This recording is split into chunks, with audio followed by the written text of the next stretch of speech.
Good afternoon, all the participants. Please accept our warm welcome at this webinar on MCA-V3 company forms, which is being organized by ICSI in coordination with the Ministry of Corporate Affairs.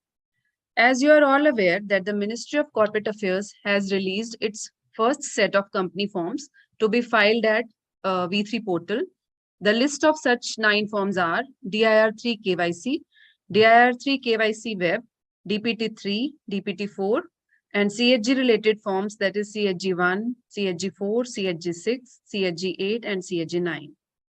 So to facilitate the smooth filing of the company forms at this V3 portal, many efforts are being taken. Like sensitization webinars are being planned, help desk at the MCA is being strengthened, professional institutes are advised to invite various issues if they found after the launch through the Google Forms. So it is hoped that there will be a smooth transition from V2 to V3 filing for company forms. So this webinar today would be addressed by technical experts from the LTI team who are actively involved in the implementation of this project. And they will provide us insight on these 9 forms and also talk about user registration and login related matters. So from my LTI team, Mr. Rohit Bhatt is there. We welcome you. And Ms. Sakshi Sharma is there. Welcome, Sakshi ji. We will also take the questions at the end after the finishing of the presentation by the LTI team. So I will now request LTI team to take over. Mr. Rohit. Thank you, ma'am. And thank you, ICSI, for giving us the opportunity to walk you through the changes that MCA is bringing in. As ma'am said, the first set of company forms, that 9 has been already gone live now. Officially, it was already on the website 2 days back, but today we just wanted to have a session, although the filing on these 9 forms have been already started, and the numbers have also drastically gone up. So overall, we don't see much as a challenge on these 9 forms. So we will just give you a brief first that what was there in V2 versus V3 kind of and scenarios, form by form. What are the changes that the MCA is bringing it up? So that is the first thing. But before that, we just wanted to touch base on the login registration part as well, because there are many there will be many people who are actually still stuck in the login and registration, because the data or the login IDs that we now have stuck are actually the multiple data IDs that we have, or we have multiple scenarios where in the earlier system we have multiple email IDs, we have multiple PAN IDs or DIN numbers which have been associated in the earlier portal. So for example, I'll just give an example again on login. I just wanted to brief little bit on this, because there will be many users now, because LLP, it was login registration was launched as part of LLP module, but the login module will be same. So there is no change in the login module, and the users have to log in through this this portal. It's this page itself. And the challenges that we have seen LLP, that that multiple login IDs, multiple email IDs, multiple DINs, multiple PANs. So the association is something that everybody has to take care of it. And we could see that already LLP was there. So maybe we also anticipate that the users or the professionals who were doing only the LLP filings earlier used to go to the new portal. Now for these, now the company is also there 9 forms. So you have to go through that portal itself, and the login registration will remain the same. So there is no change in the login, and then you have to take care of your registration part, where you have to make sure one login, one DSC is something still stands there, and for one PAN as well, still the same validation is there, and one DIN, one login, again a validation is there. So these 3 are there still, and it stands there. Second is the common modules that we have, the common modules that we have, like payment on Bharat Kosh, also remains same. So if you see the base, it will remain the same. There's no change. Whosoever has done the filing on LLP, all of them will be web-based forms, and the base or the common module will be same. So Mr. login, Rohit, payment. yeah. May I request that, like now we have received lots of issues on what the professionals are facing on login and business registration, business user registration. So based on those cases, the examples, how that those can be resolved. Like process, I think they are aware of. We have already described the process in the previous webinars. So whatever are the issues they are facing, so how can those be resolved? Whether these are on case to case basis, or what can be, whether anything to be done from their side, what is the solution? Can we give through examples which you must have received as of now? So, ma'am, there are two things. I was just before this call, I was with one of the user, to be frank, and they had the same issue. They themselves did not know their user ID or email ID has been associated with 3 IDs in the earlier version. For them, it has to be case-to-case basis, because user may not be aware what ID or where their email was associated in the earlier, and those are genuine cases, because system was allowing them earlier. Now they are stopping it completely. So for them, ma'am, it has to be case-to-case basis. For the one, registration is now smooth. If you have to upgrade yourself, if you have to migrate yourself from V2 to V3, it is process remains same. So for example, in V2, my ID was a normal ID, like, Rohit B. It was not an email ID because it has a character limit there as well. In V3, you have to use the same V2 ID and then get it into a V3 system, put your password. If your details like phone number, email ID, everything is correct and it is there, you will not face a problem, and you will be straight away getting into the login page. Oh, sorry, in the application history. However, if any of these details are missing, you will be taken to the profile update page, and please make sure your profile is updated. We have made the email editable, phone numbers editable. So all those things are editable. You can go and edit it for the first time.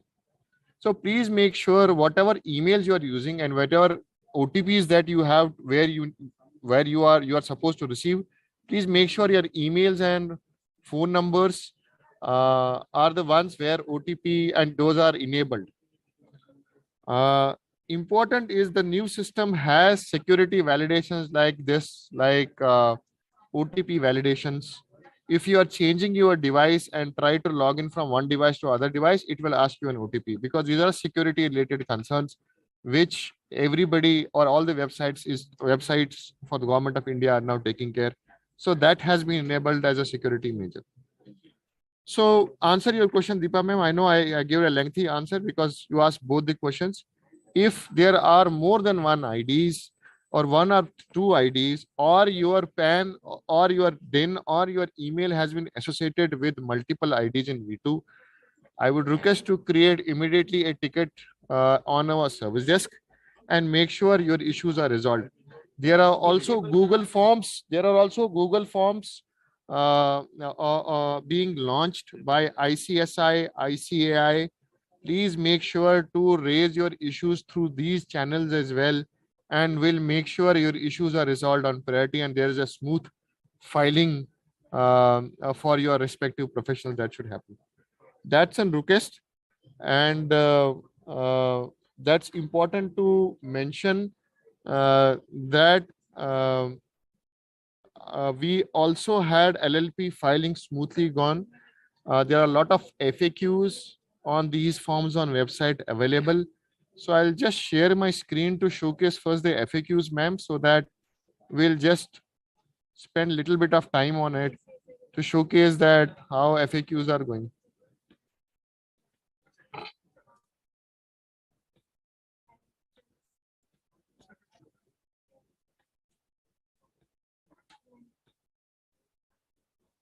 Ma'am, just let me know once you are able to see my screen.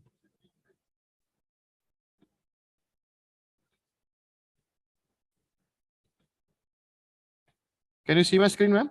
Yeah, it is visible. So what we have done is, if you go to the ticker section, there are FAQs on company forms, charge forms, and deposit forms very well here on the ticker page. You can just click on this and PDF will be downloaded. It has all the questions and answers that one has on this. So any user can just go through all the FAQs and make sure that all the questions are being, we have made sure that all the questions are being answered on this. And it's important to mention that we'll keep on updating the FAQs based on the as and when if FAQs are coming, we'll make sure that your FAQs are getting updated. So that is one thing I just wanted to have. And also in the video section, if you see, there are also form-wise videos also updated, where you can see your login registration videos and other videos also you can see. So this is the login registration video. You can again go and see that what and how the videos can be looked into. Worth mentioning, ma'am, there are so many users on login registration who don't know, because if they forgot password, they may have forgot their the hint answers to the hint question that they asked for. What we have done is, the users who will raise the ticket with us where the hint answers they don't remember and they cannot unlock their user ID, please raise their ticket. So what we are doing is, we are bulk updating their passwords, and their updated password will be shared on their email ID by end of the day, and that will be valid for 15 days. So if you are not using that password for 15 days, you will be again locked. So the users, please make sure, if your hint answers you don't remember while forgetting password, please make sure you are raising a ticket with service desk, and we will make sure with the user ID and all the details, and we'll run a job in the evening, and you will get a password which you have to use it within 15 days, ma'am. So we also had these kind of queries on login registration as well, which has been addressed, and then they can change their passwords. So that is, ma'am, I just wanted to focus on this login registration a bit. I would just request my colleague Sakshi to now walk us through on the form by form, the form that has been released. Is there any question on login, ma'am? We can pick it up till the time Sakshi just gets set up things. Yeah. There are 2-3 questions on login, and then there are few questions received as of now on the forms, which we can take later on. But on user registration, like there is a question, if by mistake I have registered as new user using the email of my V2 portal, how to get the new registration cancelled? Ma'am, user registration will be cancelled only through the ticket to be raised on service desk with validations, and then that will be deactivated. So we cannot delete your account. We can just deactivate. Delete is not possible. Deactivate your account. Okay. Another one is, are we required to register associate DSC of directors in V3 portal, or it's only for designated partner? No, ma'am. All the users who will be actually signing or affixing the DSC in the form has to make sure that their DSCs are associated, and DSC association will happen only once his or her user ID is created first. So let's say example, Deepa ma'am is a director, I'm a professional, and we both have to assign or affix the DSC in the form. Deepa ma'am will go and she will create her own ID and associate his DSC first. And Rohit as a professional will also go and associate my DSC. So let's say example, if I as a professional am trying to associate Deepa ma'am's DSC on my ID, using my ID, my DSC which was existing there, that will get overwritten, and my DSC will not work. Vice versa. So let's say example, I'll just repeat it again. If Deepa ma'am is a director with her DSC and I am a professional, Rohit but has a DSC, and both of them have associated the DSC.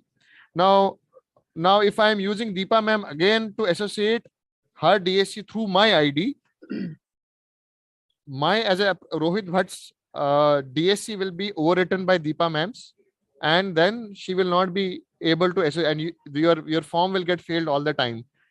It's important that don't overwrite any of the DSCs. If my DSC is there and it is associated with if it is my DSC and associated with, don't try to associate one more DSC with this ID, because it was happening earlier systems. Here it will overwrite your DSC, and that will not allow you to again file the forms.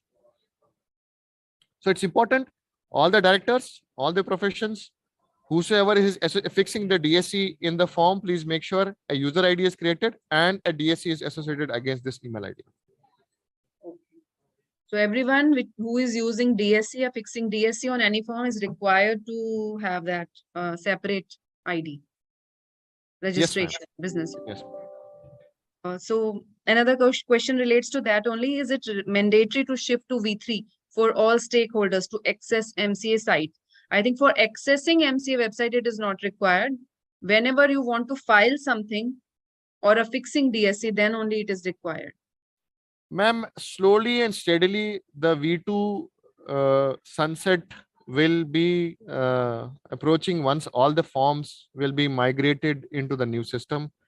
And there's a plan, there is we are doing this now in batches. So the first batch of company has already gone and the next batch is gone. So these 9 forms which we are talking about, you won't be able to access on the earlier portal. However, except these forms, your filing still happens in the earlier portal. So till the time this transition is happening, you have to go through both these portals till the time all the companies are moving into one portal itself, which is V3. So that is how it will be done, going future. Okay. Another one is, I am registered user of V2, but I am unable to log in V3 portal with same email ID and password, as the page says ID and password do not match.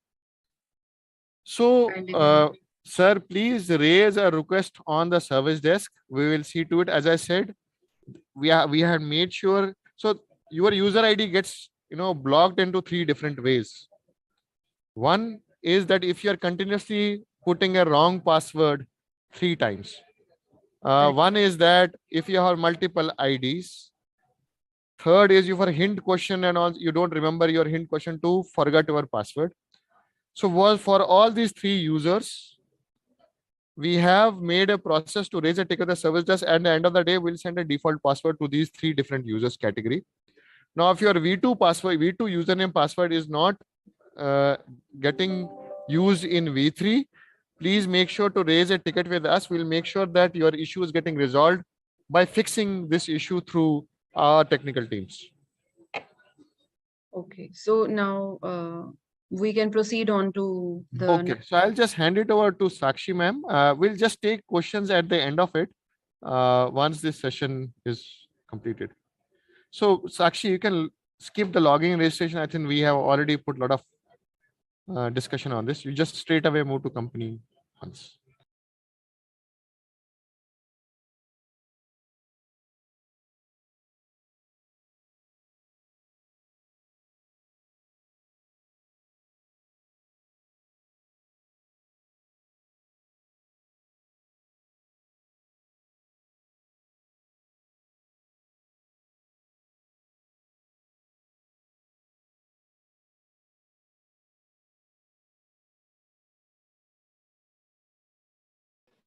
Good afternoon, all. Am I audible? Anji Sakshi, this is visible and you are audible. Okay, great. So, with effect from 31st of August 2022, that is today, we have rolled out, MCA has rolled out 9 company forms under set 1, that is CHG 1, CHG 4, CHG 6, CHG 8, CHG 9, that comprises of all the charge related forms. Apart from that, we have also included Dir3 KYC, both e-form as well as web form into it. And along with that, we have also included Dpt3 and Dpt4. So all these 9 forms have been rolled out in the first phase of V3 company go live. Now, this phased migration is done to enable smooth transition of the portal. Both version 2 and version 3 are now working seamlessly. For filing related to LLP as well as the set 1 forms, user needs to log in to the V3 portal of MCA. And for rest of the forms of company related filings, user can still log into the V2 portal. That is how earlier the forms were being filed, and there the user can go ahead and file the rest of the company related forms. So for logging in, the process is the same. The user needs to click on login option given on the home page of the MCA, and then the user can log in and go ahead and file the company related forms. The set 1 forms are available there only. I'll showcase to you where exactly the company forms are placed separately after the slides are over. Now, who all can access these forms? All the business users, different types of business users can access all the company related forms, set 1 forms, and registered user can only file dir3 kyc web form. There is no restriction to dir3 kyc web form for business user and registered user. Even registered users can file the web form of dir3 kyc. However, to access rest of the forms, users need to register themselves as business user on the MCA portal. These are the list of the forms that we have covered under set 1. So first, let us take up charge 1, which is related to registration of creation of modification of charge and particulars of modification of charge by ARC or the company itself. So now, if we talk about the type of processing, there are two different types of processing that this particular form has. So if the form is being signed by both charge holder as well as the company, the form will be processed under straight through process mode. That is, as soon as the form is being filed, it will directly move to approved status. But if the form is being filed by the charge holder only, it will be processed under non-STP mode. That is, it will go to the back office user, and the process will happen through the back office user's approval. We have made lot of changes in this particular form. I'll quickly run you through the changes that we have made. Okay, so the first change that we have made for all the forms is that we have created now web-based forms. All the forms will be web-based in MCA V3 portal. The set 1 is also available in web-based manner, and the rest of the forms, as soon as they will go live, they will also be available in web-based manner. The user can log into the portal. They need to fill the form online itself. They need to generate the PDF and then affix the DSC and then go ahead and file the form on MCA portal, like they are doing for LLP filings. Then the second change that we have introduced is particulars of all joint charge holders attachments has been removed and information is captured in machine readable format. So if you see the forms of V3, you will get to know that many of the attachments which could be added in the form itself have been removed. Users are not required to give these kind of information in the form of attachment, and this kind of redundancy of manual task has been removed. So the particulars of joint charge holders has been included in the form itself. User can give the information in the form if joint charge holder is involved in the creation of charge, and then user can go ahead and file the form. So I can showcase to you how the joint charge holder information is included in the form. Just one second.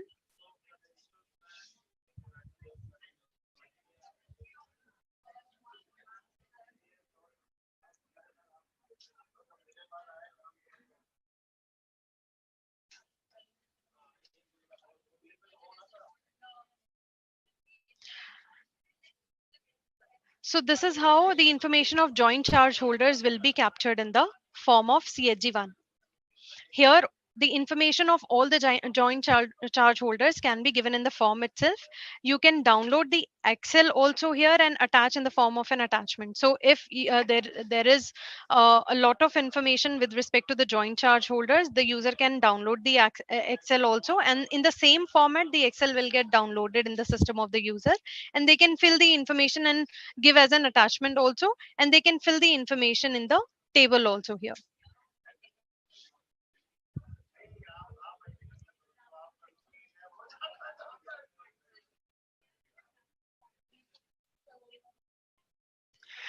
Then the next change that we have made is system based email and automated reply in case of filing by the charge holder.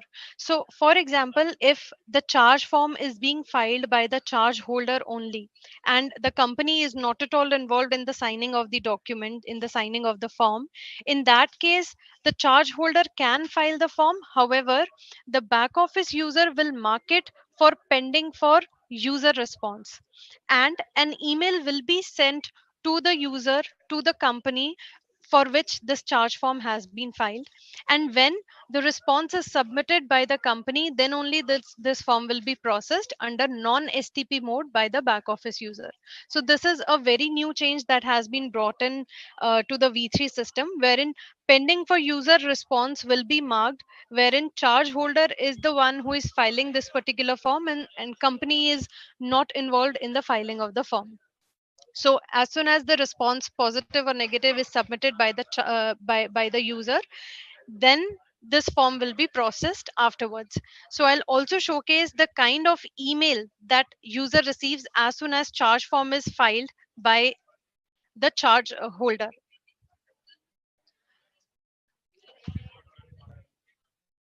So the user receives a link also.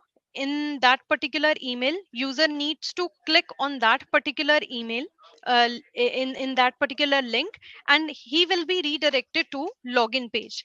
So the company needs to have a company user ID to get access to this particular page where the user can submit the response. So for example, ABC company is there, for which some bank has filed a charge form, CHG1 form. ABC company will receive this particular kind of an email on its email ID, and they will also receive a link here to access the response page. As soon as the user clicks on this particular link, user will get a response page wherein the user can fill the requisite information and can submit the response. As soon as the response is submitted to the back office user, that back office user will then process the form according to the response and according to the form filed. So now this particular email is sent by the back office user to the registered email ID of the company, and along with that, back office user can also add some more email IDs also, as an for example, the email ID of company secretary or director can also be added by the back office user. That is completely up to uh, the will of the back office user, which all email ID he wants to add into the email. So all those email IDs will be able to receive this particular email, and they can access the link and submit the response. Then the next change that has been brought into many of the forms, in LLP also we have brought this change, and in company also we have brought this change. Now the information, the insolvency resolution professional, RP liquidator, these all can also file forms on behalf of the company if the company is under liquidation or under CIRP. So in V2 there was no such facility wherein these people could file the form for the company, but now this facility has been included in V3. And how this relationship is made, for example, for directors we file dir 12 for create to appoint the IRP liquidator. Companies are required to file INC 28, and as soon as INC 28 is filed and approved, this the IRP or RP or liquidator appointed can file these particular forms for that particular company which is marked under liquidation or under CIRP. So they need to affix their DSC in the form, they need to give their PAN number and other details while filing this particular form if they are filing on behalf of a company marked under liquidation or under CIRP. So this is again a new facility that has been incorporated in V3 portal. New charge assets type has been added in the form. So I'll showcase to you what all charge types we have added. In V2 there were limited number of charge types that we had, and we have increased the number of type of charge that we have in uh, MCA V3 portal. And there are other miscellaneous enhancements which you will find in all the forms, like pre-filling of the data and reposition of the fields and declarations and other removal of the attachments, as I mentioned earlier. So Prefill of the data, for example, if any user is logging in from company user ID, so all the data with respect to that particular company, for example, the address, the registered email ID, jurisdiction of police station, all these information will get prefilled. And if you're giving other information through which linked filing has already been done earlier, so that information can also be prefilled in the respective forms that you are filing. Then we have added some more declarations also. So you will find that some attachments have been removed, and instead of that, we have included uh, declarations in the form. So in some of the forms wherein board resolution was required to be attached, I'll showcase that also to you. So that board resolution is removed, and a kind of declaration has been added in the form which the user can check and then go ahead and file the form. So these kind of changes you will find in all the company related forms.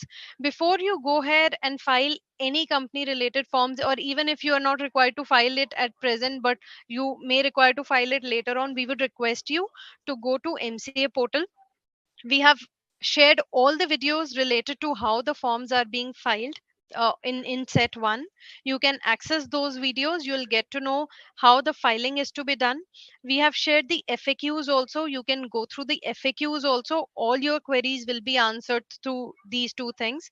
And then you will find you can go through the forms also, you can create a login for yourself. If you're already not a registered user on MCA portal, please create a login, go through the forms that are available on the portal. And on the right hand side corner of all the forms, you will find the instruction kits. We would request you to please go through the instruction kits of all the forms. Detailed explanation of everything is given there, and you'll be able to get to know that how the forms are to be filed, which all attachments are required mandatorily, and which all fields are required to be filled mandatorily.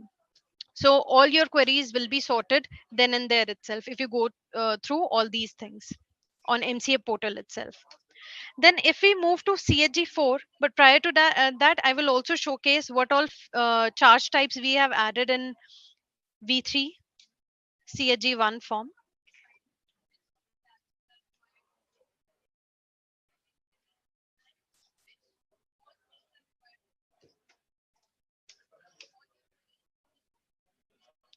So these are all the type of charge that have been added in the CHG1 on V3 portal. So earlier there were not so many types of charge in the form, but we have added multiple types of charge, and a user can select the check boxes according to the applicability.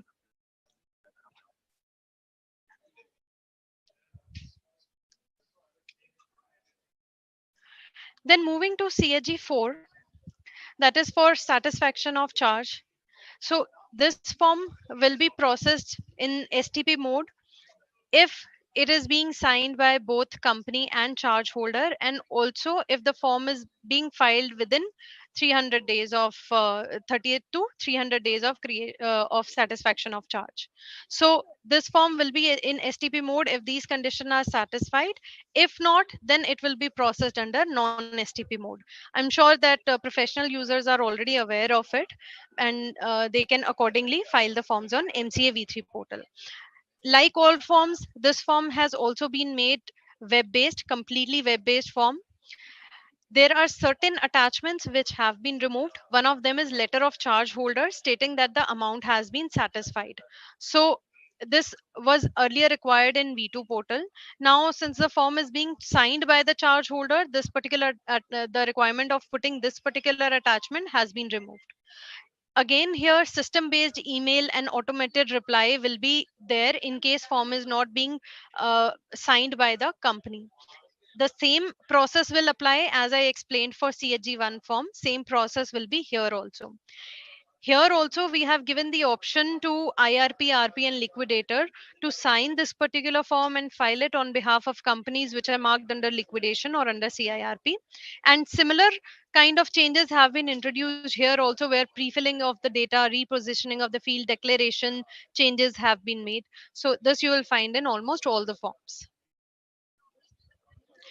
When then we move to CHG 6, which is a very less file form on MCA portal, that is for notice of appointment or cessation of receiver or manager.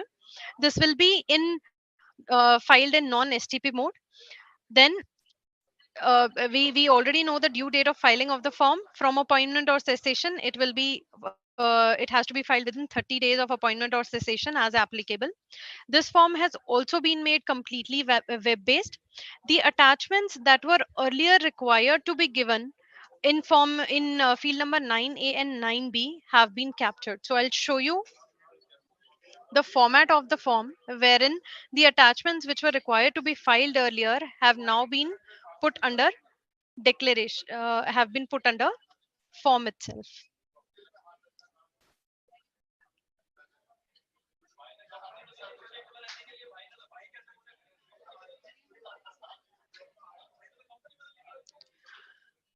So the type of asset, so list of specified property of the company in case appointment relates to specified property of the company, and list of specified property of the company in case appointment relates to income arising from specified property of the company. So these two were earlier required as attachment in the form, and now these have been removed from the attachment section and have been included in the form itself. So user can fill the details here and go ahead and file the form without the attachment also. So this is one of the changes that have been introduced in V3 portal in CHG 6 form. Then again, like other forms, we have included miscellaneous enhancement, pre-fill of the data, repositioning of the field, declaration changes, etc. Then we move to CHG 8 form, which is application to central government for extension of time for filing particulars of registration of charge, and or for rectification or omission or misstatement of any particular in respect of creation, modification or satisfaction of charge. Now since this form is being filed to central government, it will always be processed under non-STP mode. We are seeking approval from the central government for this, and then it will always be filed under non-STP mode. Now, what are the enhancements that have been brought into this particular form in V3? As just like other forms, this form has also been made completely web based. Earlier, there was one requirement to file letter of authorization in case foreign company is filing this particular form. So letter of authorization was required if the form is being filed by the authorized representative of the foreign company. Now this particular requirement has been removed. Now there is no need to attach letter of authorization in this particular form, because in case of foreign companies, the authorized representative is required to sign this particular form. So it is taken that authorized representative is only filing the form and he is aware of what document he is signing. So letter of authorization is not required. Then copy of resolution of board is also removed as an attachment, because the declaration in place of this particular resolution has been added.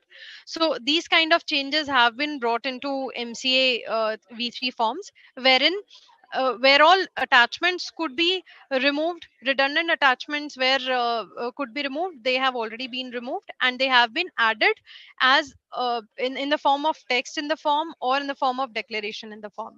So optional attachment of balance sheet and annual return of the financial year has also been removed, because MCA already has the data of such financial statements. So that is also not required now. And then automatic notification to ROC. So now this is also one of the very big changes that have been brought into V3 portal. Earlier in V2, GNL2 was required to be filed as soon as the CHG 8 was filed by the company. So GNL2 was separately filed to intimate ROC about the filing of CHG 8 by the company. And if in case ROC has any comments to be given with respect to that particular company, ROC used to reach out to RD and provide the comments. Now this has been completely automated. As soon as the user is filing CHG 8 form in the back office itself, the process has been added wherein intimation goes to the ROC, concerned jurisdictional ROC, and ROC can provide its comment then and there itself, and the RD can then proceed with the process of the form, with the processing of the form according to the comments received from the concerned jurisdictional ROC. So that manual process of filing GNL2 separately has been removed here. Functional function for online payment of cost. Now it is also one of the big changes that we have introduced in this particular form, wherein there is a possibility that if the user is applying for rectification or for extension of time, so the RD may impose some additional cost on the company, that the company may have to pay additional cost for such filing. So this particular cost can be paid by the user through the link provided in the order of the RD. So as soon as the company receives the order from the RD, if additional cost is there, a link will also be provided in the order where the user can go ahead and make the payment for the additional cost. Then again, similar changes like we have introduced in other forms also, wherein signing of the form by IRP, RP, liquidator of the company in case the company is marked under liquidation or CIRP. And then other miscellaneous changes have similar to other forms have also been introduced here. Then moving to CHG 9 form, which is application for registration of creation or modification of charge for debentures or for rectification of particulars filed in respect of creation or modification of charge for debentures. So this will again be filed under non-STP mode only. Now, like other forms, this has been made into completely web-based form. The order of central government for rectification of charge attachment has been removed. So just like other forms, we have also removed some of the attachments in this particular form only, and one of them is order of central government for rectification of charge. System based email in case filing is by the charge holder. So similar to CHG1 and CHG4, we have introduced a similar change here also in CHG9. If only charge holder is filing the form, in that case an email will be triggered to the concerned company user, and there a link will be provided. Accessing that link, user can give and submit its comments, its response, and then back office user will accordingly process this particular form if the form is being filed solely by the charge holder. Just like CAG1, we have introduced new charge assets type in CAG9 also. And similar to other forms, these other miscellaneous enhancement have been proposed in CAG9 also. Then moving to Dir3 KYC E Form. This form is in STP mode. And if you're filing it beyond after 30th of September of any financial year, in that case 5,000 fee, just like it was happening earlier. Similar to that, here also 5,000 fee will be charged if you're filing it after the due date.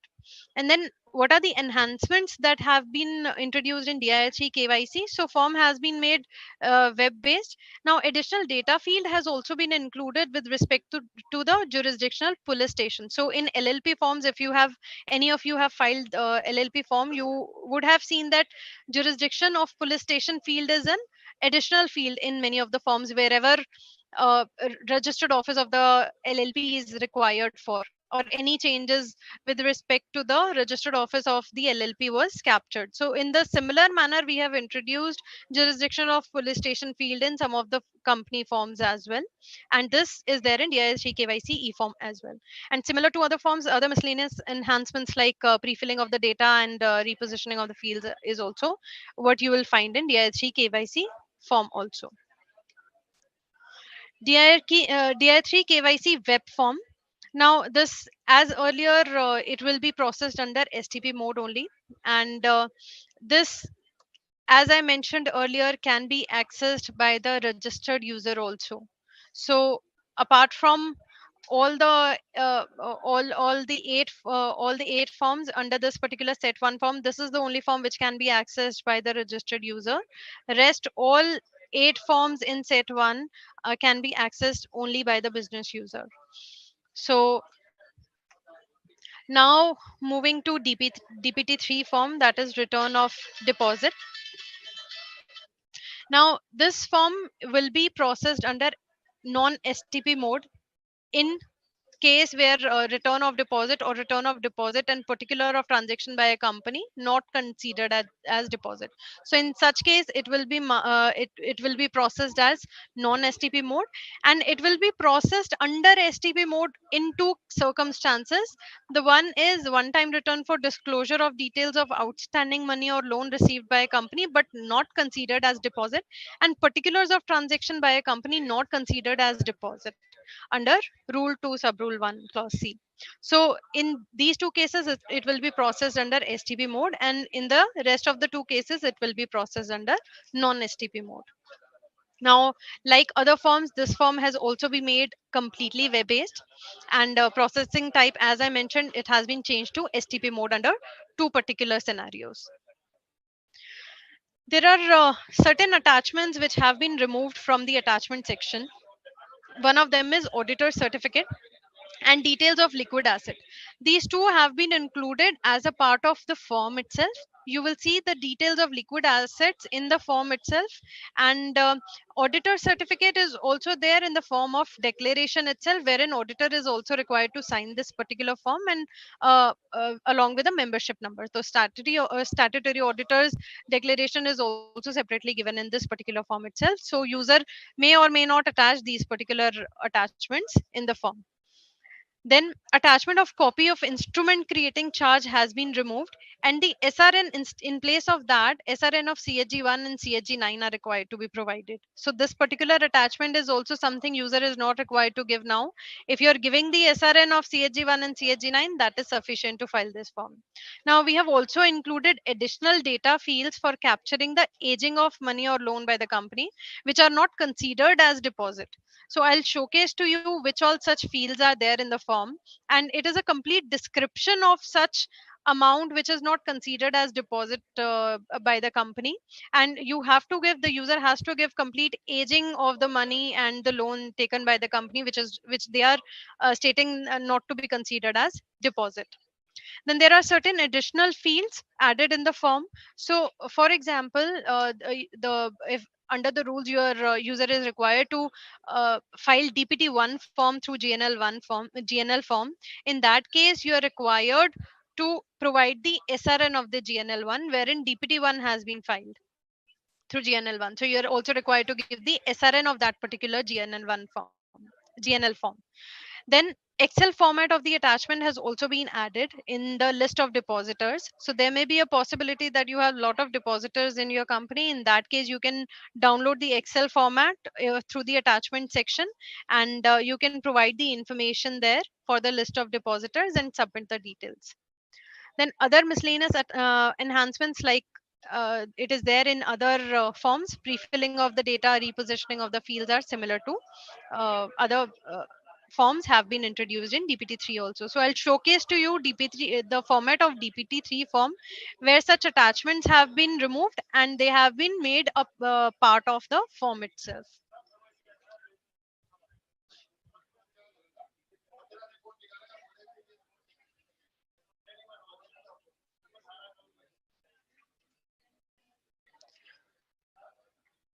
So this is the layout of the form. In these two cases, the form will be processed under STP mode. And in the rest of the two cases, it will be processed under non-STP mode.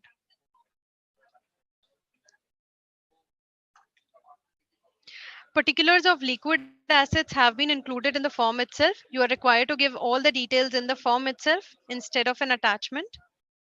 And particulars of receipt of money or loan by a company but not considered as deposit at the end of financial year in terms of clause C of sub rule 1 of rule 2 have been included in the form itself. You are required to give all the information, the aging of the loan, the details of the loan here in the form itself. So it's a complete enhanced list that has been included in the form, and the user is required to give the complete information in the form itself. Please download the help kit given in the right hand corner of all the forms, and you'll get to know which all information is required to be filed mandatorily, and which all and how the information is to be filed, and all your queries will be sorted. SRN of GNL form in which DPT1 is filed is also given as a field here. You are required to give the information of SRN of GNL form. Declaration of statutory auditor has been included in the form of text itself. User is required to give the statutory auditor declaration along with the DSC and membership number. So this is the change that has been made in this particular form. Now moving to DPT4 form, this is also very less form filed. So this is processed under STP form, STP mode, and this form is again web based, and it is filed, it is processed under STP mode, that is straight through process mode in V3. And like other forms, it has been introduced with pre-filling of the data and repositioning of certain fields that you will see when you file the form. So this is all from our end with respect to the form. I would just like to iterate a few things before closing the PPT here. So all set forms are there on all set one forms are there on V3 portal. If you want to access any of the forms, if you want to file any of the forms, please register yourself or go ahead and log in yourself to V3 portal. You will be able to see all the set forms there, and Dir3 KYC web form can be accessed by the registered user. Rest of the forms can be accessed only by the business users. All forms are web based now, so few attachments have been removed and they are either added as the text in the form itself, or they are given under the declaration also. We have included signing of the forms by IRP RP liquidator in the charge forms where the company is marked under liquidation or under CIRP.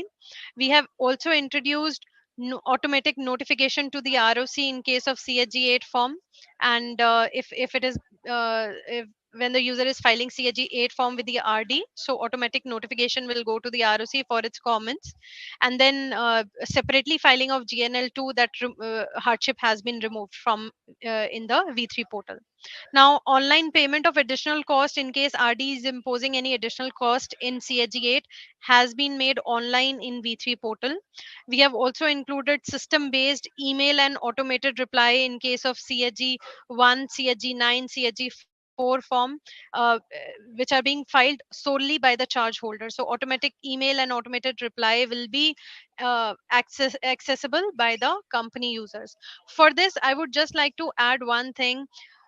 If some charge holder is filing form for creation of charge for CHG1, CHG9 or CHG4 on behalf of any company or for any company, that email notification will be given to the registered email ID of the company along with the link to access the response submission page.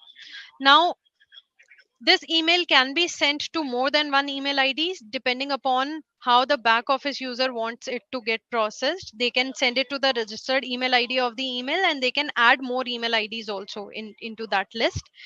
As soon as you click on the link, you will be redirected to the login page of MCA portal.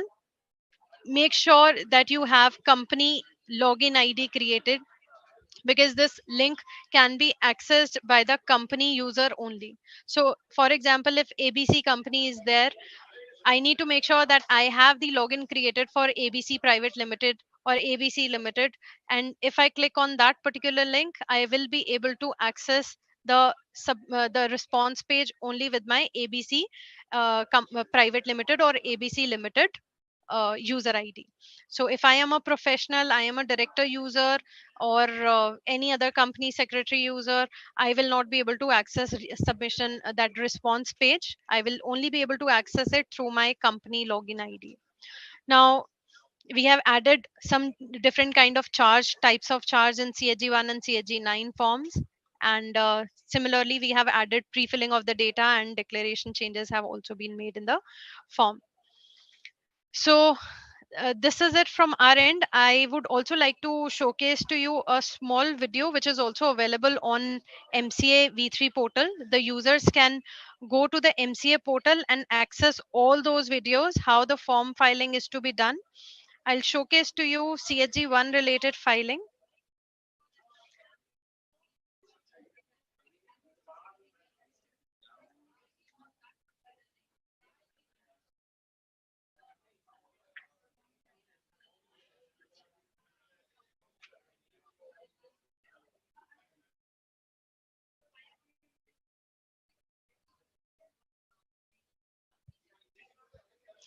So where will you find, where can you have the access to all the company related forms?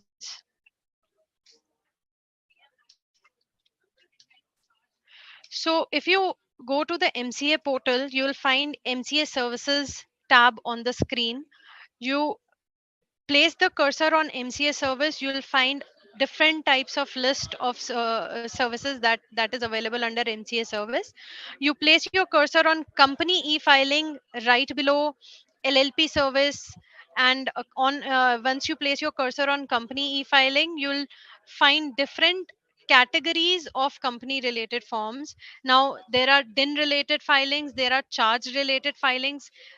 In DIN related filings, you will find DIR3 KYC, DIR3 KYC web. In charge related filings, you will find charge related forms. In deposit related filings, you will find deposit related forms.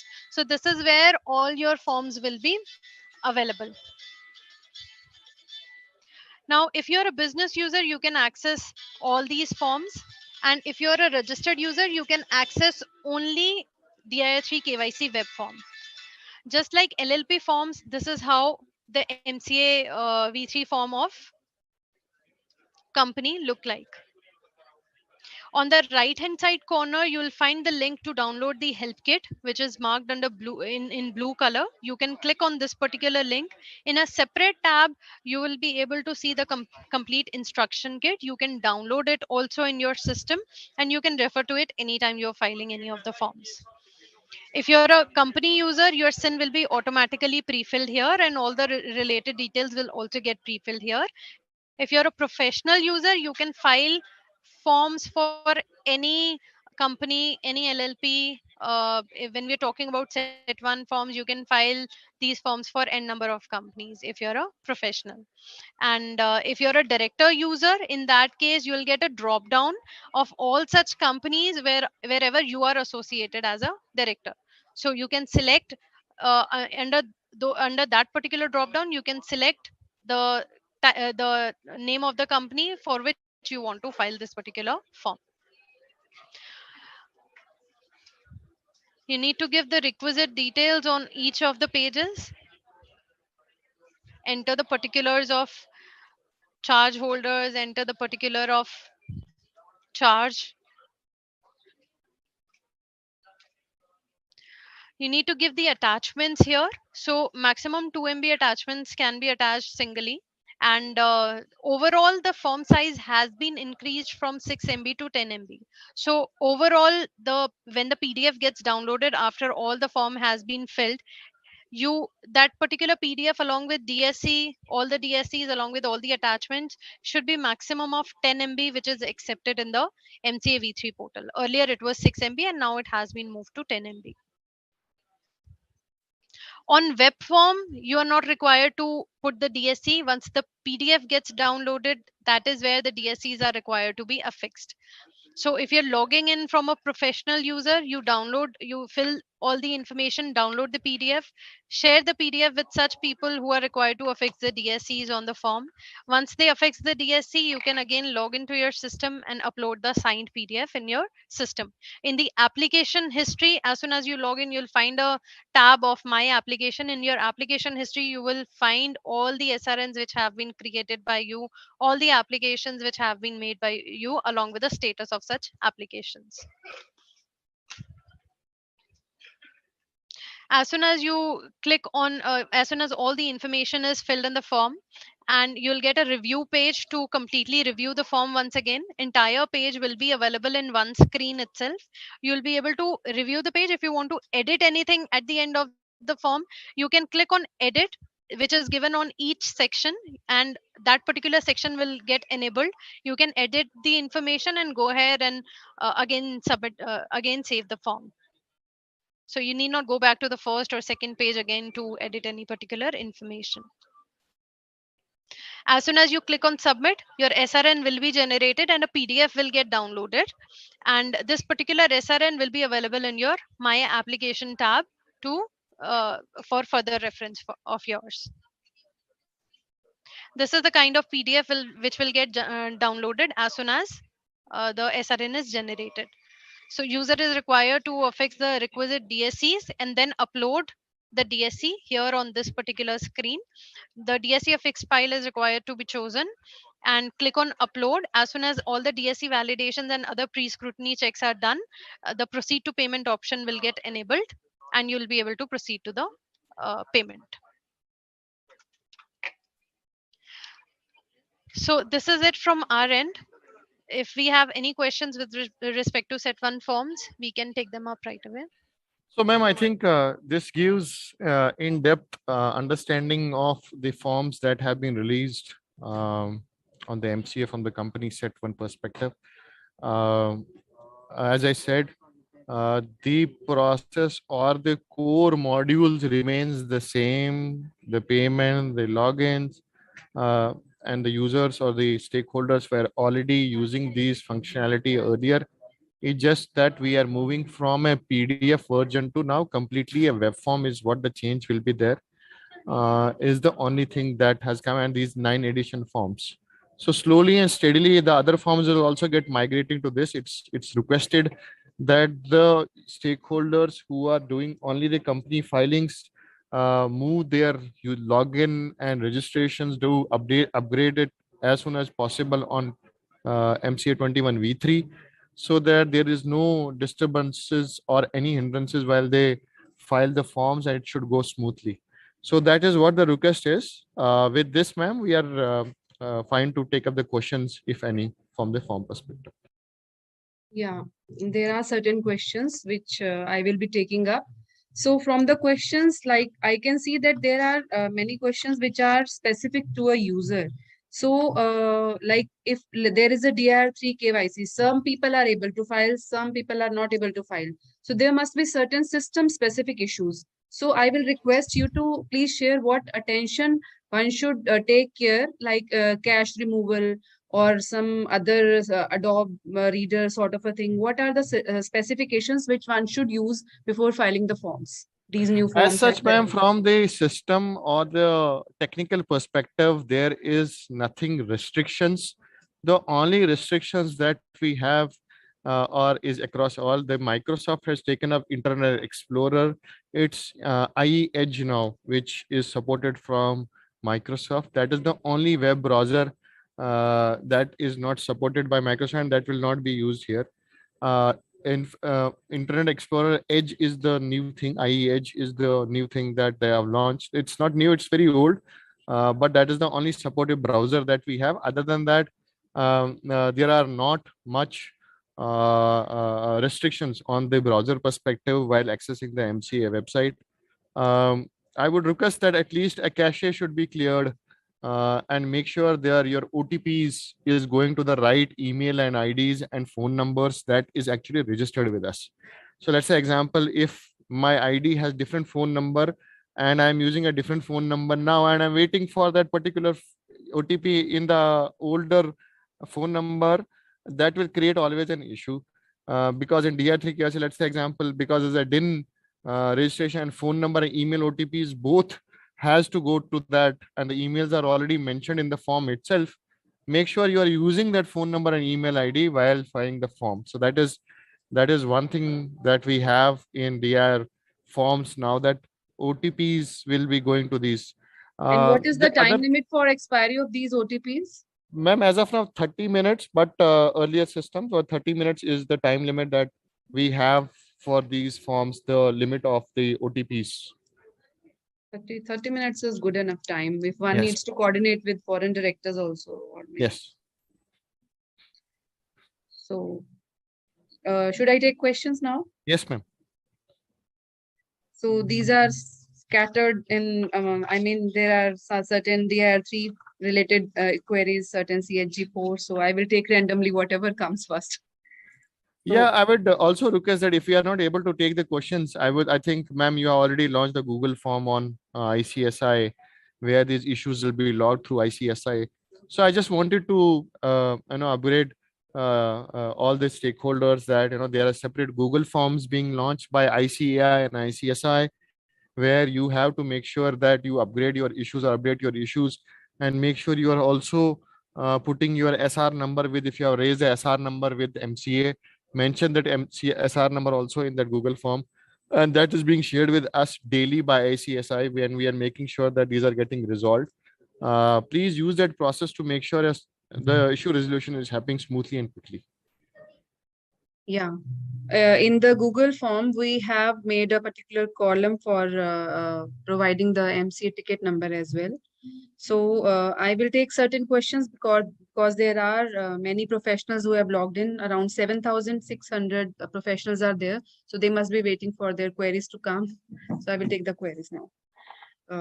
First one is in Dir3 KYC web form, mobile number and email ID is not appearing. It is blank even after entering DIN. I think it is a web error. So it is, I think. So what has happened, ma'am, in the earlier database that we have moved, we could see that the number would have not been in the system. We need to see those DINs. I would request to raise a service request quickly with us. We have made sure that your issues are getting resolved quickly, and we'll make sure that the ETA for these issues is taken quickly, and we are able to close your issues quickly, sir.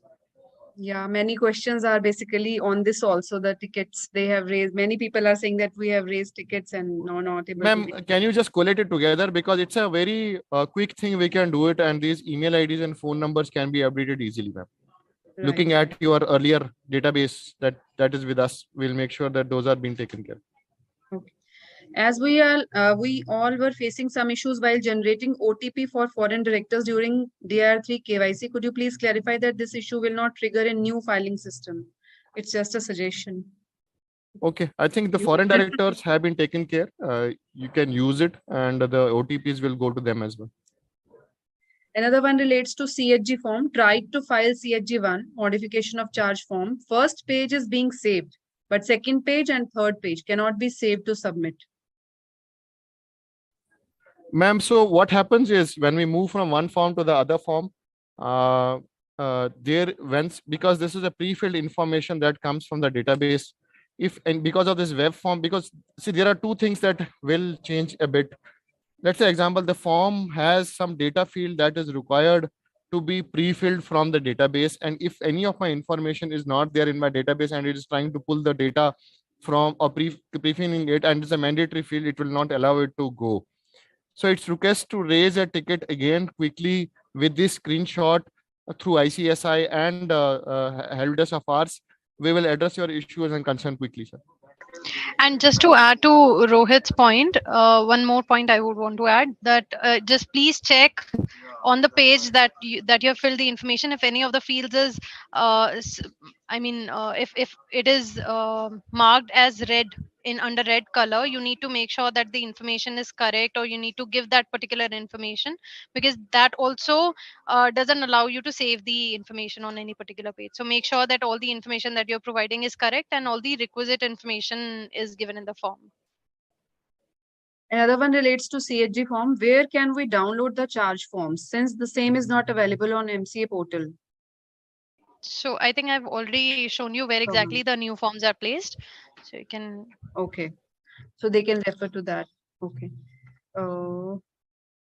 If for an existing registered user, if mismatch of date of birth, then how it can be migrated to business user? Ma'am, can you repeat this question? For an existing registered user, if mismatch of date of birth, I think with the database, then how it can be migrated to the business user? Now, the fields are now editable. I think they can do that. Yeah, those data birth is editable. I don't know why this is getting created. It is editable. You can edit it. So in the profile update page, once you log in yourself to V3 portal, on the right hand side corner, you'll get an option to update your profile. Once you click on your name, there you will find complete details of yours, and the date of birth field is editable. You can go ahead and edit the date of birth that you have given earlier. Okay. I have filed an incorporation document in SPICE plus B and received the query that NIC code is not matching with SPICE A. But in SPICE B, NIC code is coming pre-filled.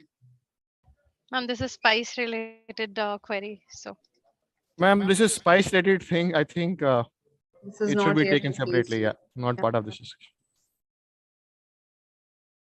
Uh,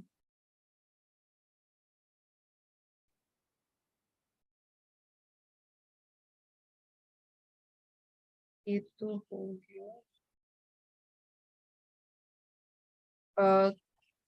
When the other forms are being released, I think there is a planned schedule. Can you? yes, so MCA will intimate the same. We are going to release the rest of the forms in again in phased manner, and MCA will intimate the users accordingly. Okay. While registering for our foreign directors, we are not able to register due to two reasons. The pre-filled mobile number code is different from the one filled in Dir3 KYC. So, and the OTP is not received for the directors in Germany and UK. Ma'am, it should be now enabled. Looking at the new OTPs that we have started now for the international numbers as well. Can they try it now? If not, I would request to again raise a ticket with us. We'll make sure that OTPs are being sent across to these numbers as well. Okay.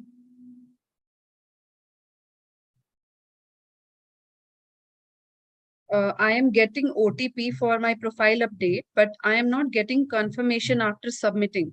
The site just still becomes still.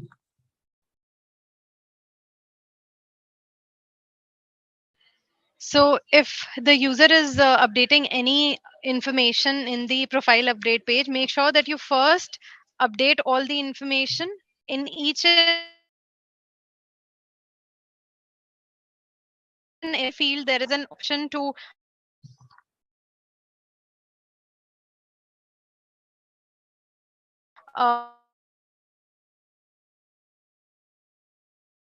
The voice is breaking. this is the process that can be followed. Next one is why we cannot change email Ma'am, ID. I'll just repeat if she was Yeah, not she was clear. not audible. Yes. Yeah. So what she was mentioning is that the fields within that form, when they are filling it, should be complete in all aspects. If there are some mandatory fields to be taken, please make sure you are updating that. And the OTPs that you are saying, the number or the OTP number, it is saying it is valid and it keeps on moving. I would request if he or she was raises concern to raise a ticket with us, and we'll make sure that this is getting addressed with our teams as well.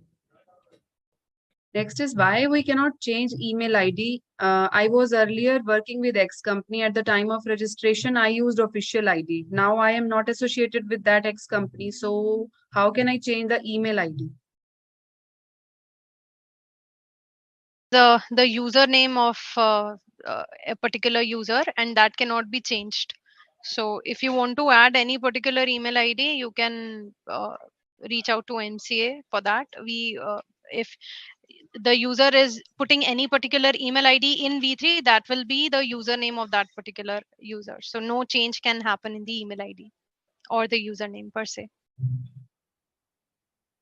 So in such situations, they can individually connect to the MCA through ticket and then get certain solution. Correct, because email ID is something that you have to give where all you have the access to. If you do not have access to any particular email ID, you cannot. You want to change it at any point of time, you'll have. You want to change it at any point of time, you'll have to separately reach to MCA for that. But this is a valid concern, ma'am. I also do accept this. If I'm changing from one organization to other organization, these email IDs should be updated, and I will take this feedback, ma'am, and I'll discuss with MCA on this and we'll make sure that this has been taken care, ma'am, as well. Because there are certain scenario which we cannot I know. think of at the time of making No, all this is giving. a valid feedback, ma'am, and the email But ID ma'am, is mentioned. just one point to add here. If a user is associated with any particular company, so user will file forms with respect to that particular company only. And when the user is changing his company and user wants to change the email ID, so in that case, user will have to create a separate login ID for that particular company, right? So that change, I think, yes, Rohit is right. We can take it up with the MCA. We can have this concern uh, discussed with MCA separately. Okay. In B3 filing, fee receipts are not being generated. Pop-ups are not blocked. Since they are, even then they are not able to get the fee receipts. It is very rare, ma'am. So far, we have not received such feedbacks where the receipts are not getting generated because it comes straight away from Bharatkosh. If you still have issues, if you are not able to get the receipt, I would request to go to Bharatkosh directly, put your email ID and phone number there, put your phone number and email ID there, and you can download the receipt from Bharatkosh as well. But it is important once you move from MCA website to Bharatkosh, I would request to enable your pop-ups, because pop-up is the one, if you don't enable it, that's the reason that the receipt will not get generated. If you still need MCA receipt for this, we are trying to put this in an application dashboard as well. Once file is done, and you can download the receipt from the application history as well. So that is the new way of getting the receipt. So let's say example in this DIR case form. So what we have done is, once that filing is done, against on the right hand side on the application, there's a download button. You can download it and you can get all the PDFs into that, and that receipt is also there. So you can download the receipt from the application history as well, ma'am. Okay. A person can be a director and practicing professional too. How can same person DSC will be associated with a single ID? So it depends whether he's putting his signature in which capacity. I think on that Yes, ma'am. there Yes, should be ma'am. two different IDs. Yes, ma'am. Is there any option to generate pay later challan? Yes, ma'am. There is online and offline. So offline is when the pay later challan that you can generate.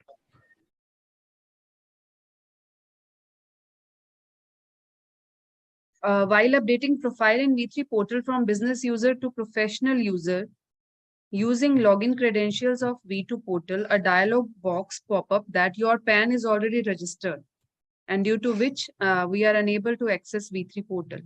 So again, data issue, man, user specific. This PAN may have been associated in multiple IDs. That's the reason it's not allowing him or her to go to other or the migration. Raise a request to the MCA and then get your user ID updated. Okay. Certain questions relate to the master data updation, because in LLP, as you are aware, that certain master data updation is required. Like some people are saying that due to zero designated partner on the master data of MCA, it is a technical fault in my 7 LLPs, and due to which filings are pending and unnecessary fees are being charged. I don't know where he or she is using it, ma'am.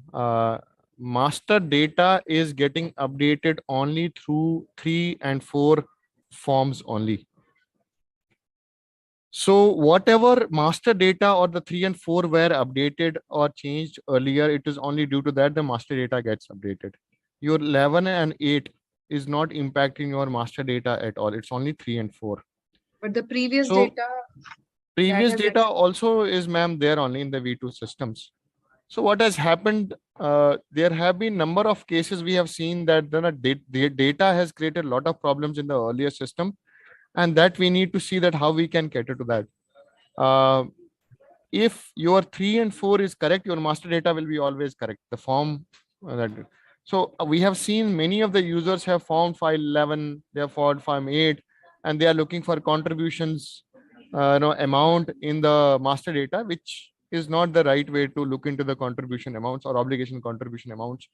It's only 3 and 4 forms which will only have an impact, or the updation on the master data will be done only through these forms. Okay. For charge forms, does the banker also have to register their DSC? Yes, because they'll be signing the form, so they'll have to associate their DSC So they will on use MCA portal. in the category of other user. There must be some They category. can if they have any specific. So whosoever can on MCA portal, that is completely up to them. If they have the requisite details to associate themselves, they can. Otherwise, like earlier it was happening, it is happening in V3 also, like in V2. Okay.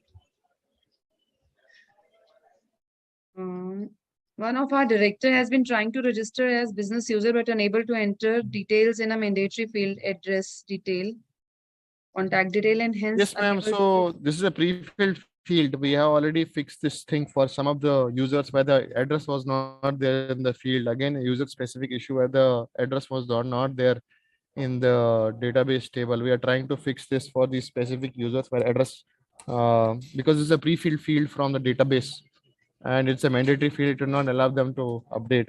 So we are trying to fix this, ma'am. Allow us some time to get this fixed, and this will be done with that.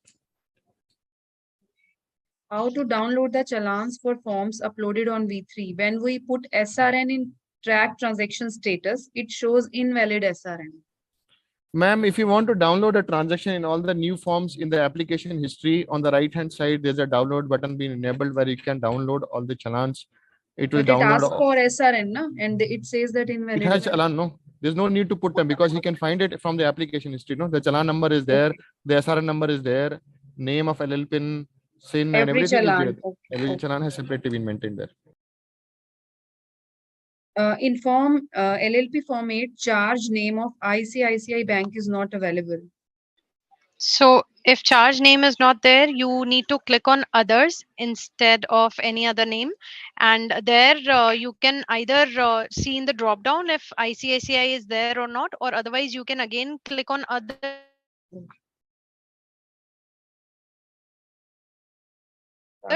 and manually fill the name of. Okay. Please share the presentation after the webinar. So this presentation will be available. Ma'am, at this the presentation ICSI. is already available on the website as well on MCA. I'll just show it to you. I had uploaded it long back. I'll show it to you again. And this webinar will also be there at the ICSI YouTube channel. You can go and watch also. So if you go to the sticker on the right hand side, there's a the presentation will come. I'll just show it to you. Can you see my screen, ma'am? Yes, yes. So it slowly comes. It is available. The presentation is available in one of the tickers that it will have.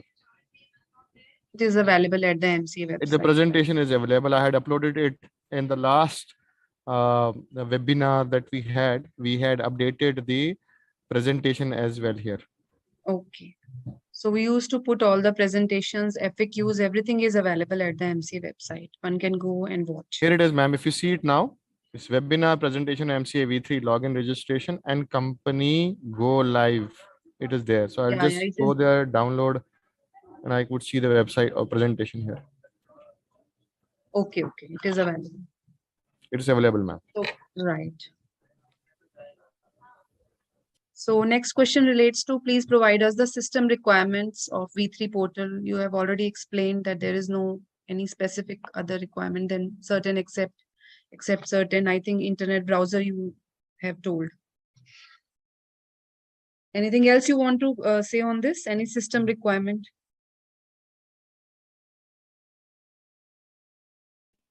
Am I audible, ma'am? So if you see it below on the website,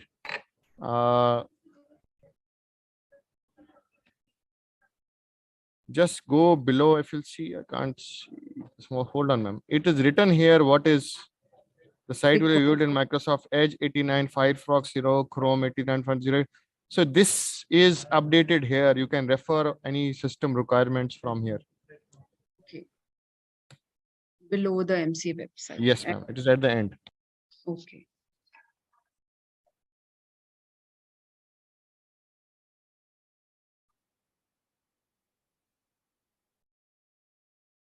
whether the format CHG can be downloaded to prepare the details before web-based filing. Ma'am, forms are available. You can download it from the MCA website. From the download option, they can go and download the forms from there. Acha. Even if one is not having login also, like I am not having any login ID, can I download the form in V3? No, that is not available at present. So to access any particular form, you'll have to have business user registration.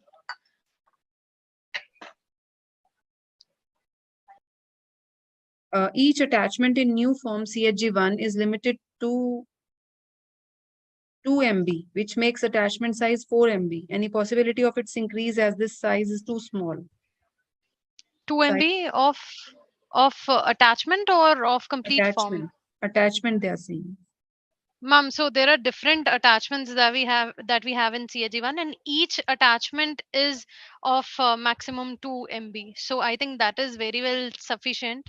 So you can go ahead and upload the attachment as per the required size and then file the form. So the complete form should be of maximum 10 MB. That should not get increased.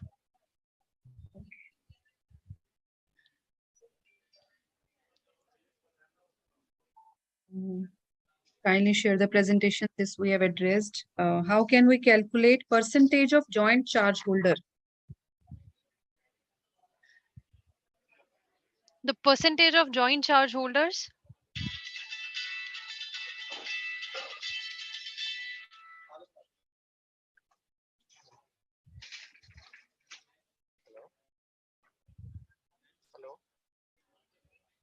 Hello, am I audible, ma'am?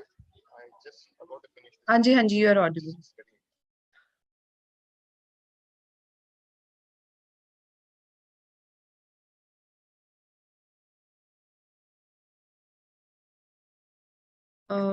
I asked you the question, how can we calculate percentage of joint charge holder? Is it a valid question? You want to respond? So I think there is no specific field with respect to percentage of joint charge holder. That is details with respect to the extent of their charge in terms of percentage. So how much the percentage of charge that they are holding. So if there are 3 or 4 charge holders on a particular charge, we need to provide that how much of each of them are holding in that particular charge. So with that, I think they can seek professional guidance, and depending upon what percentage is there, they can refer to the bank also, the complete joint charge holders. They can refer to them, and they can help them out in providing the percentage individually for each charge holder.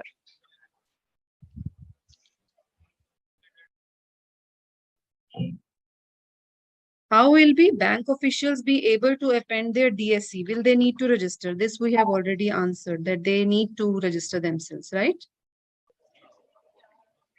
Sorry, ma'am, your voice is breaking. Okay. How will bank officials be able to append their DSC? Will they need to register themselves? This we have already responded now. They need to register. Yes, like it was happening in V2, same is happening in V3. Yeah.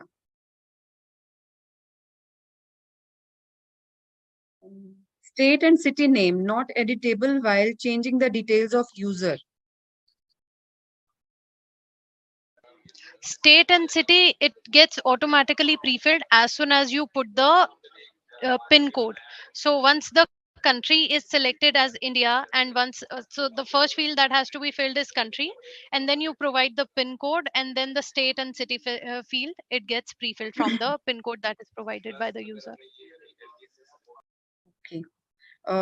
Next is, I think, the person specific. Once the form is filled, we get automatically logged out before generating the challan. And when we try to generate the challan immediately, the message displays that we are already logged out. This is, I think, very user specific. We Yeah, haven't come across any such.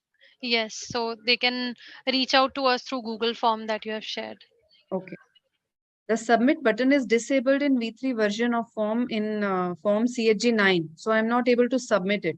Additionally, I clicked on the save button, but the form did not save.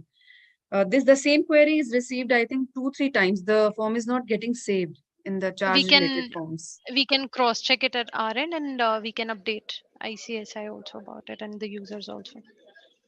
Is the company be able to check the particulars of charges filed by the bank? Changes or charges?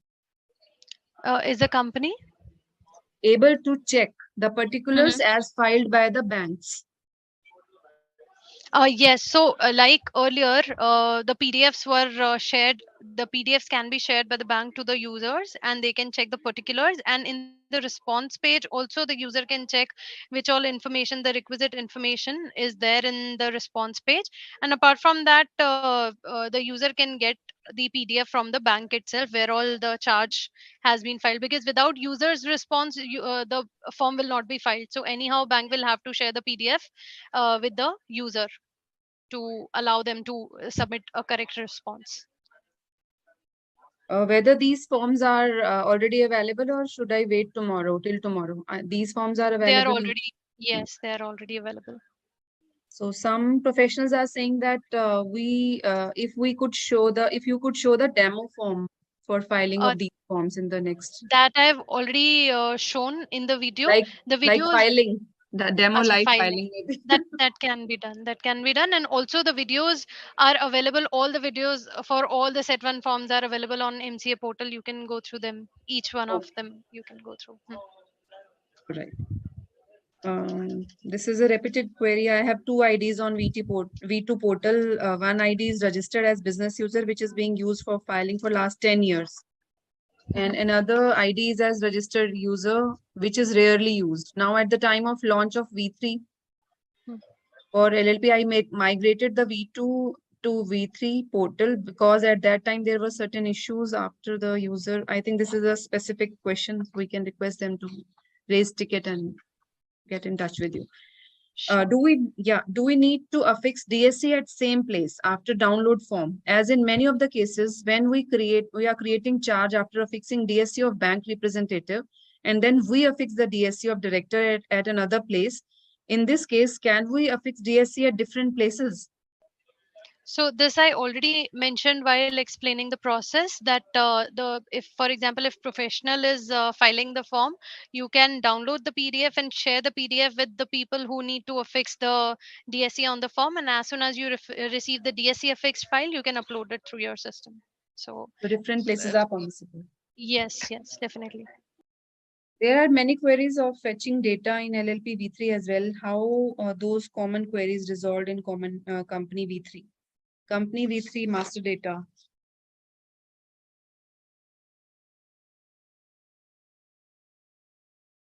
Company V3 master data, it is a bit different because master data is still being maintained in the earlier system. Is there any specific question or specific query that a user So, yeah, has?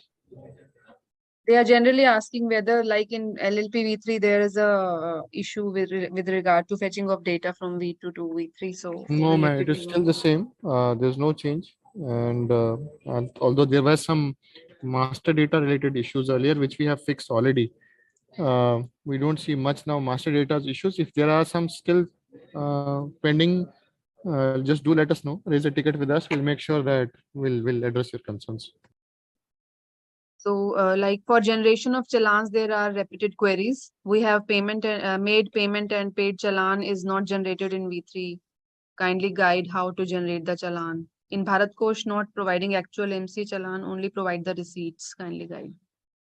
So, in application history, you are saying that these are available. I don't know why 2-3 professionals have raised the same query.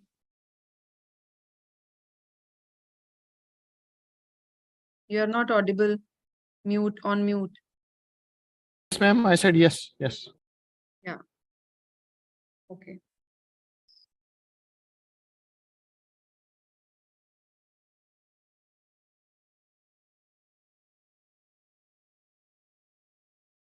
I don't think now there are these questions are repeated one.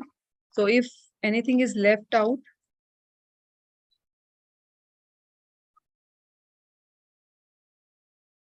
yeah, there is one. I question. wanted to show where to download the challan now, but If you can show, you please show.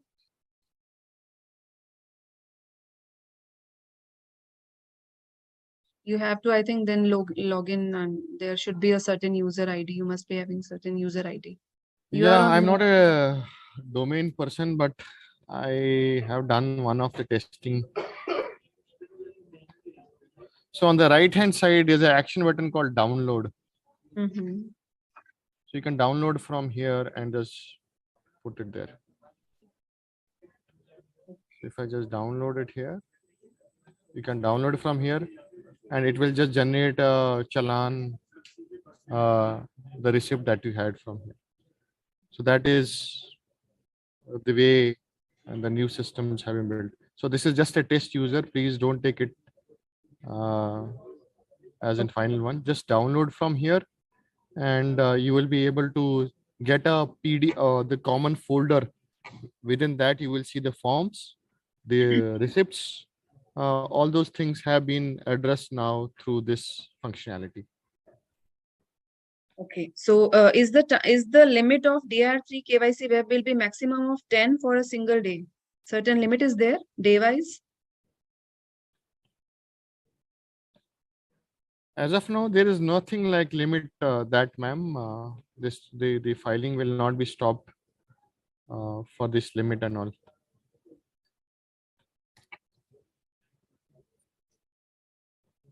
Okay, there is no limit. So another one relates to, in case of foreign directors, they complain that OTP comes in email but not in mobile, and vice versa.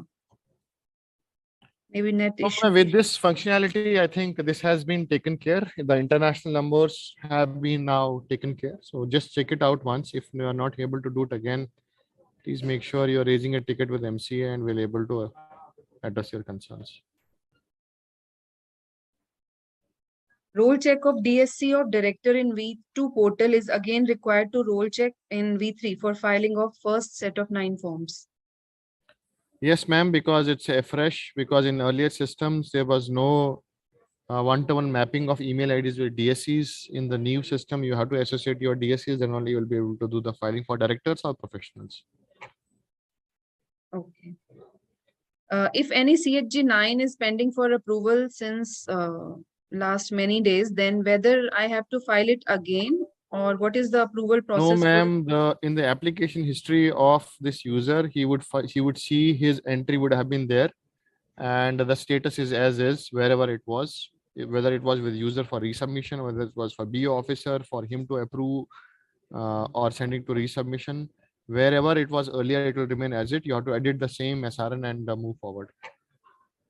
Okay.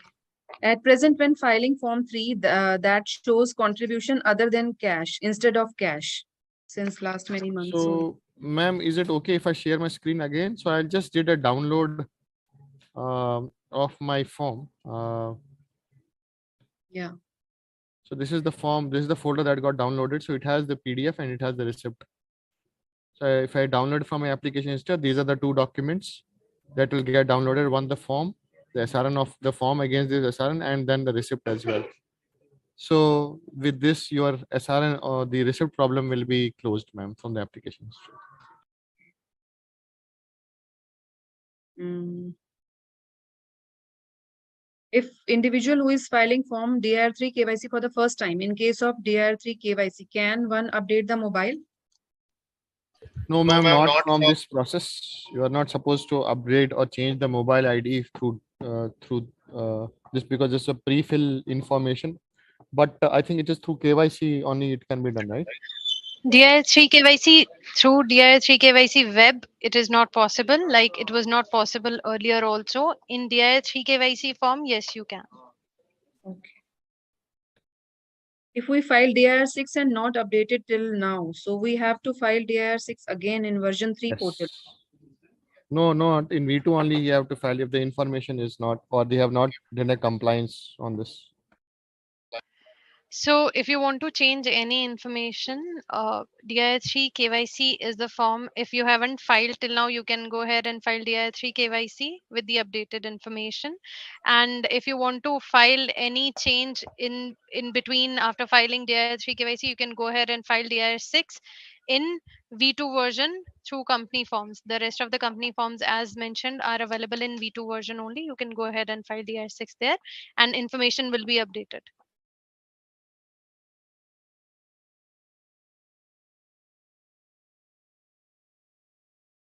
Okay. If the payment through UPI, then there is no extra cost, whereas other options we need to pay extra. Is it correct? I don't think, because this is NTRV Bharat Kush that we have integrated with. I don't see there is some extra cost being. I will just check also, although there is nothing like that. But I'll just check. There's a user charge we need to see. Although there is nothing, ma'am, I'll just check with this. Although there's nothing, I could see that there are different charges being put on different gateways. Okay. Please clarify difference between original KYC form and web form. My God. Okay, I hope a professional has not raised this question.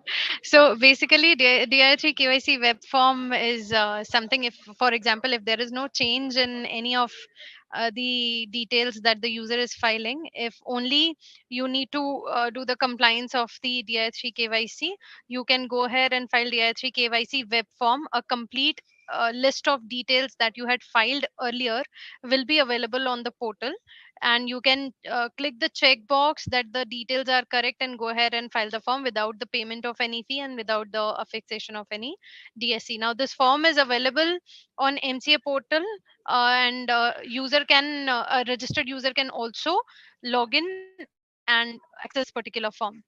So this is DIR3 KYC web form.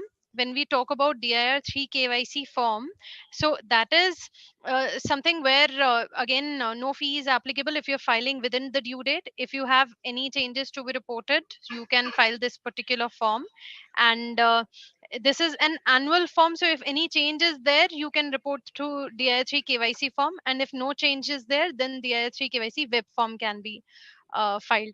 And in DIR3 KYC form, DSC will be applicable of the concerned the DIN holder who, for whom this form is being filed.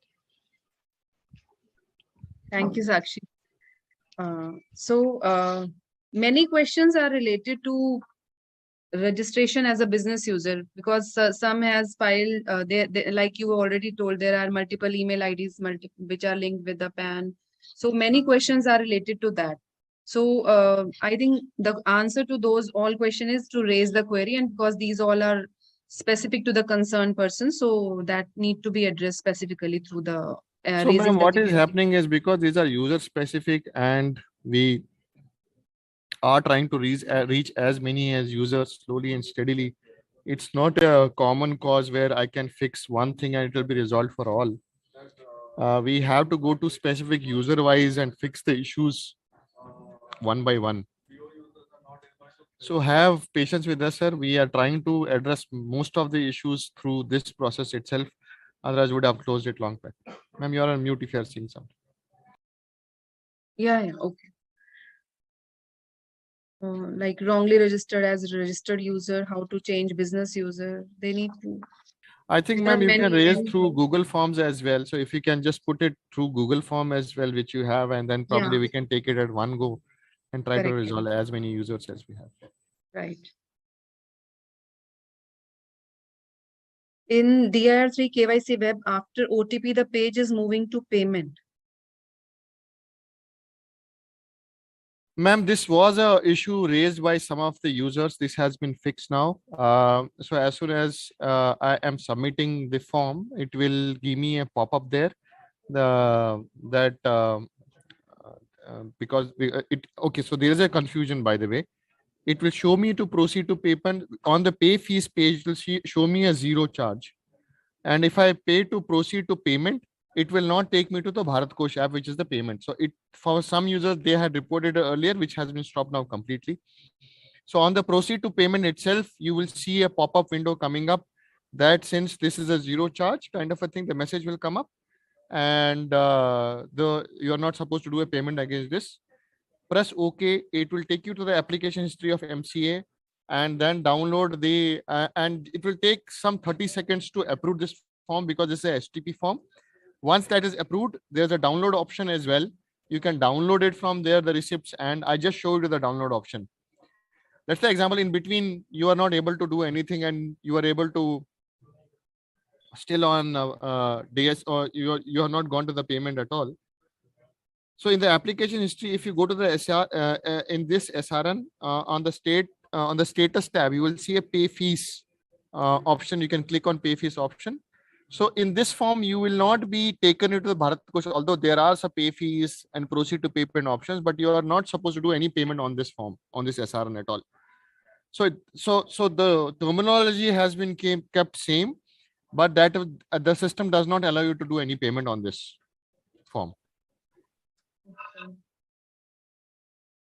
Some of the professionals are saying that they are not able to see anything, any form which is already submitted in their application history. Okay, so there are two things that has happened with this. Let's say example, I was Rohit and I had an email ID in V2, and against that I have done filing in V2 in the earlier system. Now in the new system, Rohit Bhatt is changing his ID, let's say example, and upgrading a new or updating a new ID as a business user. In the application history, you won't be able to see anything from your past data at all, because you have used a new ID now. What you need to use is you have to use the same ID in V2 which you are using, and then migrate or use the same ID in V3. Then only you will see things in your application history. If you are using a different ID or upgrading an ID, you won't be able to see. You have to use the same ID from which the filing has been done in the earlier system. Then only you will be able to see the systems in the application history. If there are still concerns and you are very much sure, okay, so this is the ID which I use to do the filing, I would request to raise a ticket with us or a Google form through ICSI, and then we'll take it, see it. If there are some technical challenge, you don't see any of the issues or any of the application history SRs into your application history.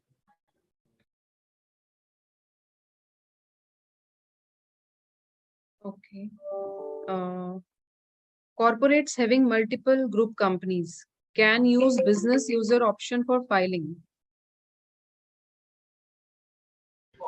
Business user option is only required for filing, and I think the user wants to ask if only one user can file for user ID can be created for all the group companies.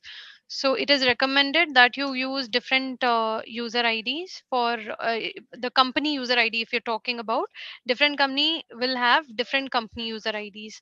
So if ABC private limited is there, it will have a separate ID. If CBD private limited is there, it will have a separate, because they can file forms only for their respective forms. And when you're talking about a professional can file forms for any n number of companies and LLP, so there is no restriction for a professional.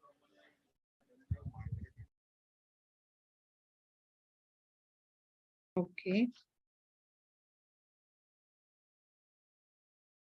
In Form Dpt3, earlier Auditor Certificate was not mandatory. Now with the built-in declaration, Auditor Certificate becomes mandatory. So that declaration will also be applicable according to the rules only, and if the rule is there, that particular declaration will become mandatory in the form. So similar thing is happening in all the forms. If there is auditor declaration which is mandatorily required, it will be there. And if it is applicable on certain checks which are applicable on the company, then it will become mandatory. Otherwise, it won't be. It will get enabled only when it is mandatory for a particular company or LLP. Okay.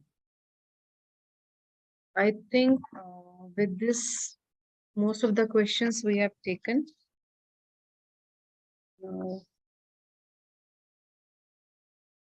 Can we take some few more questions, which I see there are some different from others? Yes, ma'am. How can we obtain charge creation certificate in LLP?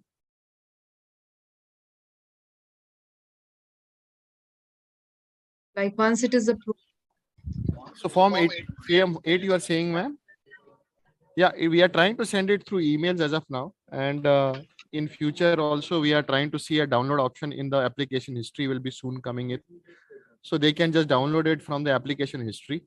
So that is how the process will be built in. As of now, Like it is happening in companies set form. As soon as the charge form is filed, the charge certificate will be sent as soon as the form is approved. The charge certificate will be sent via email, and download option will also be available in the application history. The similar feature is going to get applicable in LLP also. And for the SRNs for which charge have already been created, we'll separately share with them over the email. Okay. How to do public inspection on V3 platform?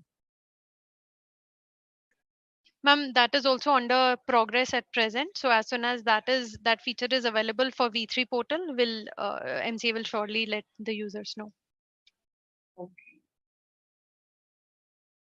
Okay, inspection is done. So many questions are like person specific. The forms are filed but not updated.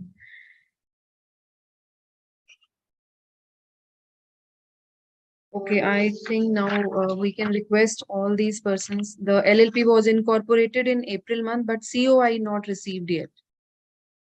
It is very rare, ma'am. We just have a backlog of 50 or 60 COIs left now.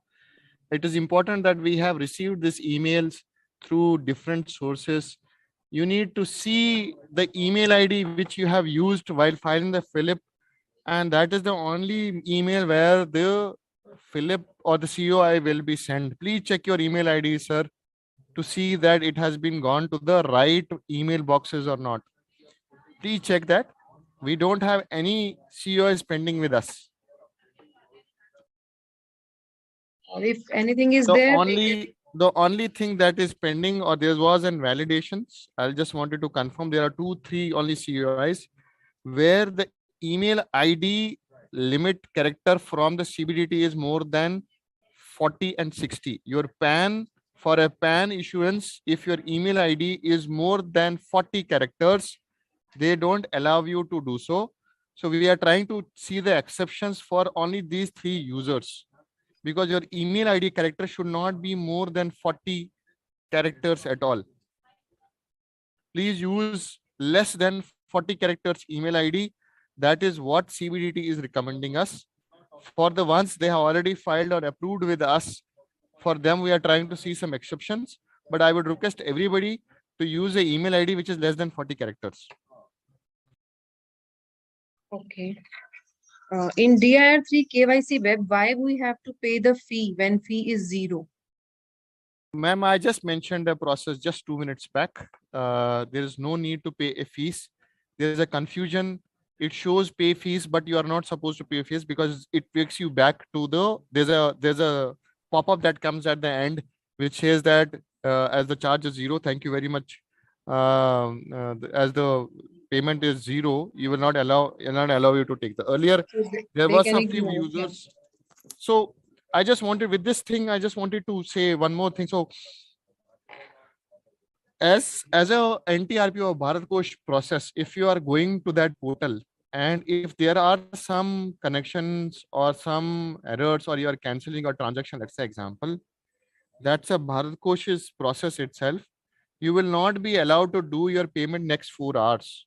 Okay, although your SRN will be approved, SRN will be under processing, or sorry, SRN will be under payment, pending for payment. That is the status it will have, but the payment will happen only after 4 hours. That's what it is. So in this cases, for some of the users, which I was mentioning, that it had taken to the Bharat Kosh, and while they were going to application history while trying to do a pay fees option, the error or the validation used to come up that you will be only doing the transaction after 4 hours.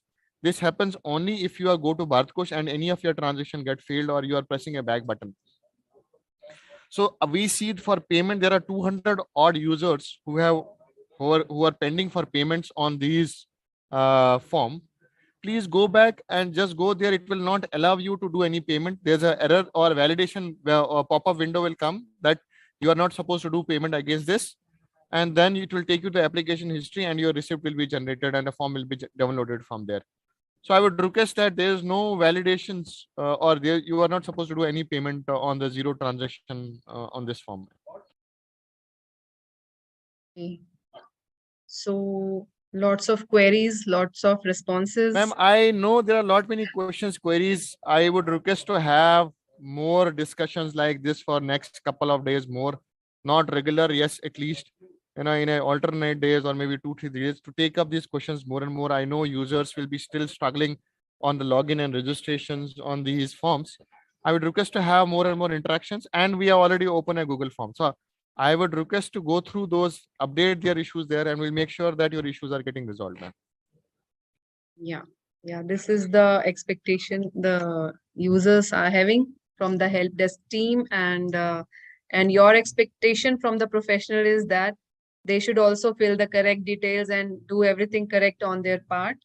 So, but going beyond, I hope, and we can see a very nice scenario with the artificial usage of artificial intelligence. We can do lots of many things which we are not able to do as of now. So around 7,500 users are there, participants are there. So I think, ma'am, you have raised a valid concern, and me as a technical person or my as a technical team, I would request that whenever you are raising a concern with help desk, a little bit of detailed description of your error should be there. Otherwise, it's very difficult for us also to fix your issues.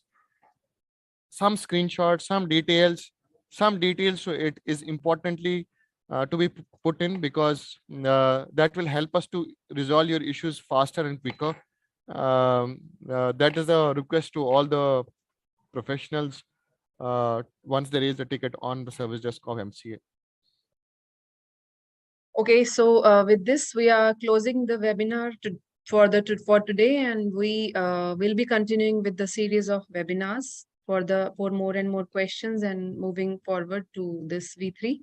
And so we are thankful to the MCA and LTI team for this very good deliberations and addressing lots of queries.